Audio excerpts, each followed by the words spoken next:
What I did to Russia was very tough. I was the toughest ever. But nope, they never took anything from me. They took them from Obama and Bush. But yeah, there are things you could do that wouldn't be pleasant in a financial sense.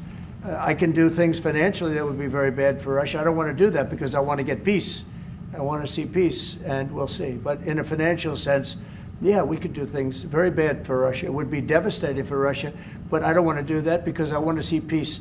And we're getting close to maybe getting something done. We've got Ukraine done, and as you know, I've always said that Ukraine might have been the more difficult party. You were here a week ago when some interesting things happened. I had somebody that didn't seem to want peace. Now he's agreed to peace. Do you have a meeting with Vladimir Putin scheduled? I won't comment on that, but we had a great success yesterday. We have a full ceasefire. If it kicks in, we have to see. It's up to Russia now.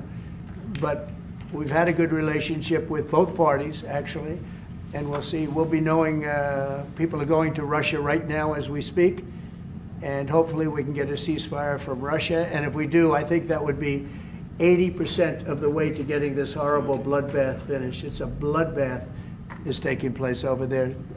On average, 2,000 to 3,000 young people a week are being killed in that stupid war that would have never happened if I were president. So I want to know your assessment.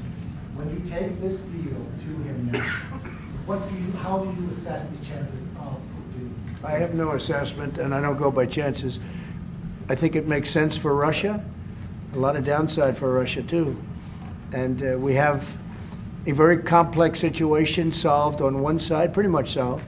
We've also discussed land and other things that go with it. We're not just doing it and saying ceasefire. We don't know what's happening. We know the areas of land we're talking about, whether it's pulled back or not pulled back. We've discussed a lot of the details of what has to go because we don't want to be wasting time. I hope he's going to have a ceasefire. You are using the American leverage to get a lot of political issues. Well, I don't want to get into that, but if I had to, I'm the only one that's dealt with them successfully. I think it's going well.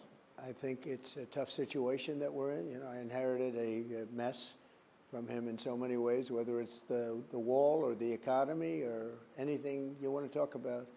It's tough. This was a very tough one. Ukraine, Russia should have never happened. It would have never happened, but it did, and we have to see what we can do to save a lot of lives and to stop paying billions and billions of dollars also. It's a massive amounts of money, $350 billion we've spent on that, and we're going to try and do something about that. But more importantly, right now, you have a lot of people dying. You're losing probably 2,000 people a week in shooting, soldiers, Russian and Ukrainian, and whatever we can do to stop it, we're trying to do that. Are you speaking to Putin in the last days or hours personally? Well, I don't want to say it, but we are dealing with him, and I think it's going reasonably well. It's a very complex situation. It's a bloody, terrible war, and I do think it's going well. As you know, we have a ceasefire agreement with the Ukrainian group, and we are trying to get that with Russia too. And I think thus far it's gone okay. We'll know a little bit more on Monday, and that'll be hopefully good. I'm not understating the complexity of all this, but as a candidate, you said you would have this war settled in 24 hours. Well, I was being a little bit sarcastic when I said that. What I really mean is I'd like to get it settled, and I think I'll be successful. What's the plan if Putin doesn't agree to a ceasefire? Bad news for this world because so many people are dying. But I think he's going to agree. I really do. I think I know him pretty well, and I think he's going to agree.